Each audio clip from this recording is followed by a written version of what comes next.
The Bengals are a team with a rich history, not just in the sports world, but here in town. Tonight, John Popovich takes you back in time to when Cincinnati's team practiced in a much humbler place. Here's Spinney Field, then and now. It's one of those places we usually drive past, not to. But for 3 decades, this drive in Lower Price Hill was a new Bengals first impression. When I first got drafted, the trainer, Mark Pollins, picked me up at the airport and drove over to Spinney Field for our first press conference. And we drove in, he goes, "Here's home, this is home." I'm like, really? Yeah, really. Spinney Field was the bare minimum. 70 yards of turf, 1 goal post, a couple of chin-up bars, and a chain-link locker.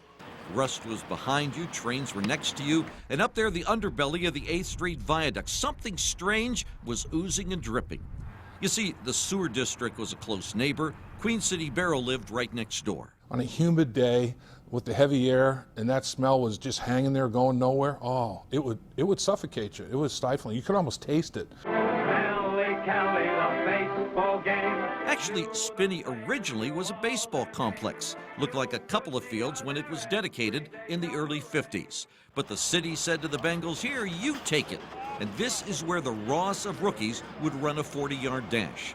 Paul Brown liked it. He said, "It's not where you practice, it's how you practice." And he established a franchise here. 2 Super Bowl teams were built here. But there was also conflict here. Players picketed, actually several once sat down right in front of a big bus. It was national news. The next day, the bus made an end around past the picketers. Who knew Spinney had a back gate? The scabs ran across the field and into the NFL. Over time, Spinney did get a little bit better. In fact, 20 years ago this fall, a brand new headquarters was built. It was a complaint of a lot of guys in the past on, winning and losing. The facility isn't up to par with everybody else. Well, hell no, there's no excuses. No more excuses and not many wins either, their final 5 years at Spinney. In 2000, the Bengals moved to a better neighborhood. 4 years later, Queen City Barrel was gone, actually gone up in flames like a torch one August night. Yet Spinney has endured. See that patch of turf still nestled under the viaduct? It's now the Cincinnati Police Academy. We not only host training here for Cincinnati police officers, but regional police officers from all over, really, the east side of the country, from Mississippi over. Spinney's great for the cops. 4 classrooms and a computer lab.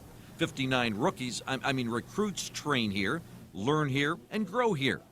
It's more attractive now, a mural in the lobby, a remembrance upstairs. That turf field still gets used most every day for tactical and canine training. The chin-up bar still stands, as does a goalpost. In some ways, Spinney is still Spinney. I gotta be honest, when the wind is right, it's not so much fun out on that turf field. Some things about Spinney will always remain the same, both then and now. When Dave Shula used to coach the Bengals, he said the #1 request from friends was to get a tour of Spinney Field. They kept hearing about it on the news. And then he gave them a tour. They said, "That's it? It wasn't much, but it was home." On WCPO.com, there's more photos of Spinney Field. You can see how it's changed and find out how it's got its name.